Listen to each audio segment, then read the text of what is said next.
तो कैसे हैं आप लोग गाइस। अगर आप लोग स्टोरी हैप्टिक्स चैनल के ऊपर नए हैं तो चैनल को सब्सक्राइब जरूर कर लें। इसके अलावा गाइस, अगर आप लोग यहाँ पर भाई की हेल्प करना चाहते हैं ना, तो एक बार टेलीग्राम पे आए। वहाँ पर मेरे को आपको सभी से कुछ बातें करनी है। हम लोग वहाँ पर लाइव आने वाले हैं, क्योंकि गाइस यूट्यूब के लिए हमारे पास में इतने ज्यादा नेट सही ठीक ठाक नहीं है ना, इस वजह से हम लोग वहीं पर ही आकर थोड़ी बहुत बातें करेंगे। हमें वहाँ पर आपको कुछ इंपॉर्टेंट बात बतानी है, तो वहाँ पर हम लोग लाइव आएंगे। कुछ नहीं, 50 अगर बंदे भी अगर उसमें ज्वाइन होते हैं ना, तो वो बहुत ज्यादा अच्छा हो जाएगा और उसके ऊपर डिस्कशन करेंगे कब हमारा लाइव आ सकता है। इस वजह से गाइस, तो जल्दी से जल्दी जो डिस्क्रिप्शन है ना, वहाँ पर टेलीग्राम का लिंक दिया हुआ है, वहाँ पर जाकर ज्वाइन हो जाएं। अगर ऐसा न हो तो वहाँ पर लिख देना story haptics number 0 unofficial episodes. तो उसके बाद में आप टेलीग्राम के उस चैनल पर पहुंच जाएंगे जहाँ पर हमारे 330 सब्सक्राइबर्स बैठे हुए हैं। जैसा कि लास्ट एपिसोड के अंदर हम लोगों ने देखा था कि यहाँ पर जो विपिन था ना, वह अब अपने दोस्तों के साथ में वापस पहुंच रहा था।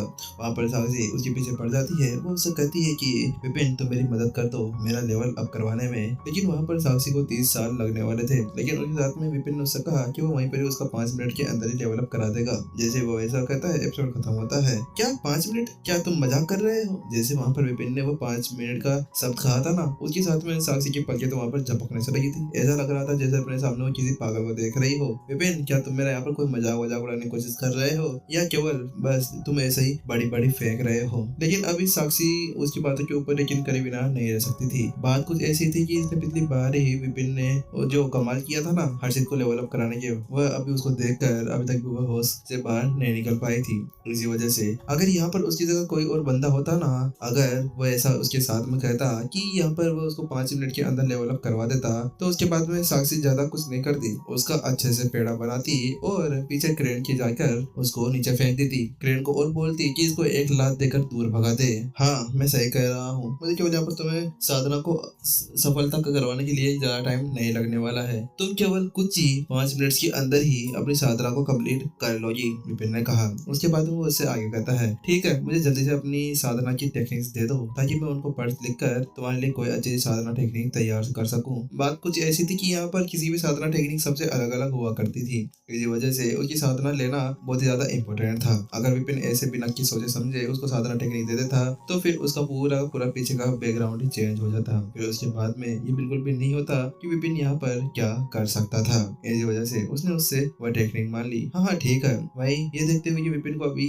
उसकी हेल्प करने की जरूरत थी, तो इसी वजह से जल्दी से जो साक्षी थी ना, उसको वह सारी मैनुअल्स दे देती है जो उसको पढ़ा करती थी। विपिन जल्दी से उन सभी मैनुअल्स को लेता है और उन सभी को पढ़ने लगता है। और अगले ही पल विपिन वहाँ पर थोड़ा सा हैरान था, क्योंकि यहाँ पर अभी जो साक्षी थी ना, वह 7 स्ट्रिंग्स मैनुअल का उपयोग करके अपनी साधना को आगे बढ़ाया करती थी। 7 स्ट्रिंग मैनुअल एक ऐसी मैनुअल थी जो किसी भी राक्षसी ट्यूनिस्ट के बहुत ज्यादा काम में आया करती थी। केवल वही बंदे इसका उपयोग किया करते थे जो राक्षसी धुनों के अंदर बहुत ज्यादा अच्छे हुआ करते थे। विपिन थोड़ी देर उस किताब को देखता है, उसकी छानबीन करता है और उसके अंदर जो जो गलतियां थी ना, उसको पकड़ लेता है। उसके बाद में विपिन ने जो साक्षी के ऊपर एक बुक बनाकर रखी हुई थी ना, उसको भी वो अपने सामने ले आता है और उन दोनों को मिलाकर पढ़ने लगता है, क्योंकि यहाँ पर उसको उन सभी चीजों को देख कर ही तो पता चलेगा कि आखिरकार साक्षी के अंदर किस तरह की गलतियां भरी हुई है।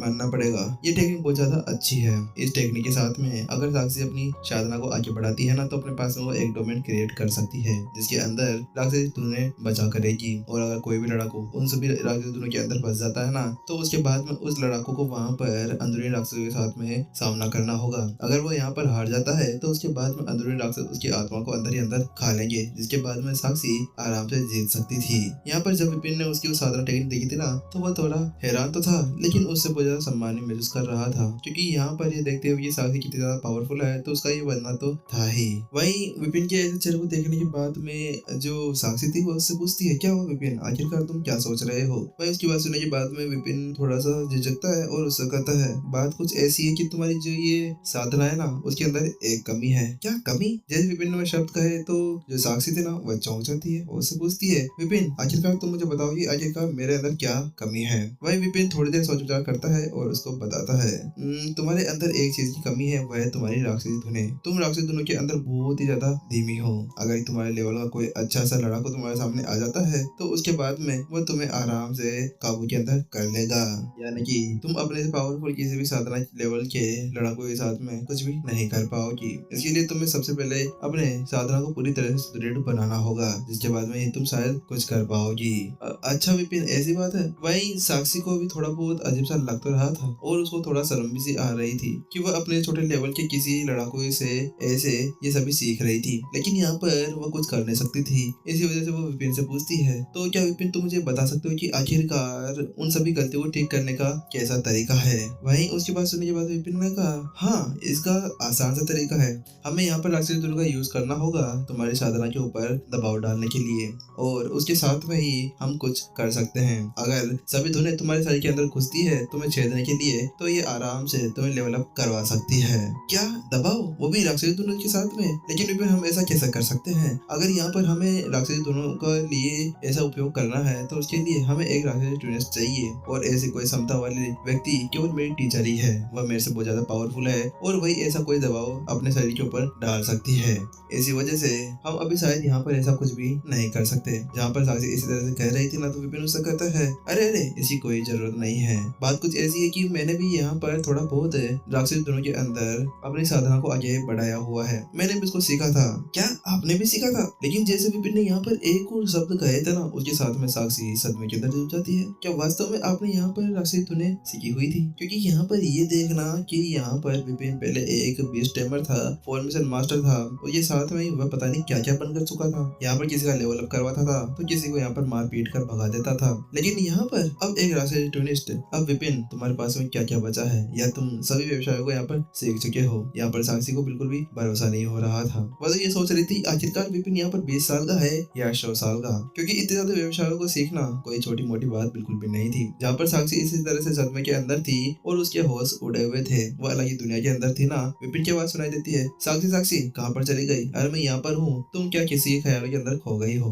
वहीं विपिन उससे आगे कहता है कि चलो ठीक है, तुम अपने सदमे से बाहर निकलो और मुझे तुम्हारे पास भी जितनी भी म्यूजिक टेक्निक्स पड़ी हुई है ना, वो सभी मुझे दे दो। मुझे एक बार उनको पढ़ने की जरूरत है। बात कुछ ऐसी है कि अभी तक मैं यहाँ पर केवल कुछ ही लेवल को पार कर पाया हूँ, और तुम्हारे इस लेवल को तोड़ने के लिए मुझे अच्छे से म्यूजिक को सीखना होगा। वहीं विपिन की बात सुनने के बाद में साक्षी ने जल्दी से अपना हाथ हिलाया और उससे कहा, ठीक है विपिन, ये रही वो सारी बुक्स जिनके मैं साथ में अपनी साधना को आगे बढ़ाया करती हूँ। उसके साथ में वह ताली बजाती है और एक गेट खुल जाता है। उस गेट के ऊपर बहुत सारी किताबें पड़ी हुई थी, किताबों का ढेर था। विपिन जल्दी से उनके पास में चला जाता है और उनके ऊपर नजर घुमाते हुए उन सभी को स्वर्ग की लाइब्रेरी के अंदर कॉपी कर लेता है और उनमें से एक बुक उठा लेता है। बात कुछ ऐसी थी कि जो विपिन था ना, वहाँ पर उसकी जो राक्षसी धुनों के अंदर जो पोस्ट थी ना, वो एक 7 स्टार तक पहुंच चुकी थी। लेकिन यहाँ पर जो उसके पास प्रतीक था ना, वो केवल 6 स्टार था ही था। इसी वजह से अगर उसको यहाँ पर साक्षी को अपना लेवल अप करवाने में मदद करनी है ना, तो उसके लिए उसको यहाँ पर 8 स्टार ट्विस्ट के ऊपर पहुंचना होगा, जिसके बाद में वहाँ पर कुछ कर सकता था।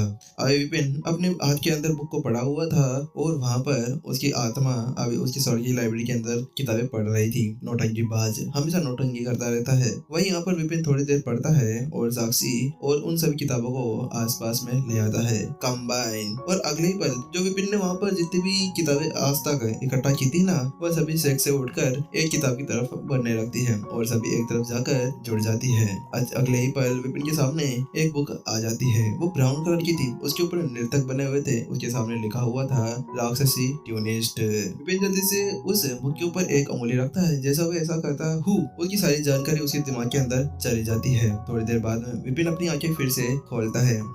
ठीक है, अब मैंने यहाँ पर सब कुछ पढ़ लिया है और मैं समझ चुका हूँ कि यहाँ पर क्या क्या गलतियाँ है। चलो ठीक है, वहाँ पर बैठो और हम जल्दी से तुम्हारी साधना को आगे बढ़ाते हैं, विपिन ने कहा। लेकिन जैसे वहाँ पर विपिन ने वो शब्द कहे थे, साक्षी चौंक जाती है। क्या तुमने यहाँ पर सब कुछ पढ़ लिया? लेकिन यहाँ पर तो मैं भी कुछ समय तो हुआ था। लेकिन अचानक से उसकी जो नजर थी ना, विपिन के हाथ में पड़ी हुई एक बुक के ऊपर पड़ती है। वह बहुत ज्यादा इजी बुक थी, जिसका उपयोग वह यहाँ पर बहुत पहले किया करती थी। ये बुक कहा जाए तो एक नर्सरी राइम के आसपास में ही थी। इसको याद करना कोई ज्यादा कठिन भी काम नहीं था। साक्षी उससे कहती है, विपिन क्या तुम यहाँ पर इस बुक के साथ में मेरी साधना को आगे बढ़ाना चाहते हो? लेकिन विपिन उससे ज्यादा बात नहीं करता और उससे कहता है, मैंने क्या कहा? तुम वहाँ पर बैठ जाओ, मैं अपना काम कर रहा हूँ ना। हालांकि वहाँ पर केवल विपिन को पता था कि वो नर्सरी राइम की बुक तो केवल ऐसे उसने उठा ली थी, असली चीज तो उसके दिमाग के अंदर छुपी पड़ी थी। वहीं ये देखते हुए कि विपिन अभी उसको बताने की कुछ तैयार नहीं था, तो साक्षी भी नीचे बैठ जाती है। विपिन कहता है, ठीक है, अब बैठ गई हो ना, तो सितारी बाहर निकाल लो। क्या उसके लिए तुम्हें काट देना होगा? वहीं साक्षी का चेहरा अब लाल होता जा रहा था, क्योंकि विपिन तेजी से उसकी बेइज्जती करे जा रहा था। लेकिन ये विपिन था, ये लड़कियों को भी नहीं छोड़ता था, तो तुम तो यहाँ पर क्या ही कर लोगी। इसी वजह से यहाँ पर जो साक्षी थी ना, वह जल्दी से अपने पास में से सितार बाहर निकालती है और उसको बजाने लगती है, टिंग टांग टांग, और ऐसे ही बहुत सी दुनिया वहाँ पर गाने लगती है। पूरा कमरा अब उस धुन से छा जाता है। विपिन भी बिना किसी हिचकिचाहट अपनी जगह पर बैठ जाता है। अपने पास में से वही सितार बाहर निकाल लेता है जो उसको वहाँ पर एल्डर आयुष ने दिया था जब वह होंगन मास्टर टीचर अकेडमी के अंदर था, और वह यहाँ पर अभी उसकी बहुत ज्यादा मदद आने वाला था। विपिन जल्दी से अपनी धुनें बजाना शुरू कर देता है। धुन बिल्कुल नॉर्मल थी, बिल्कुल नर्सरी राइम की थे जैसे ही, और वह अब जो साक्षी की धुनें थी ना उसके साथ में लड़ने लगती है। वह वहाँ पर साक्षी की धुन को आगे पीछे कर रही थी। वहीं दूसरी तरफ साक्षी का जो पसीना था ना वह छूटने से लगा था, क्योंकि एक ही धुन के अंदर साक्षी पूरी तरह से तरबतर हो चुकी थी। बात कुछ ऐसी थी कि साक्षी पूरी तरह से उस धुन के प्रभाव के अंदर पड़ी हुई थी, क्योंकि यहाँ पर विपिन की जो क्षमता थी ना उसे कई गुना अधिक बढ़ चुकी थी।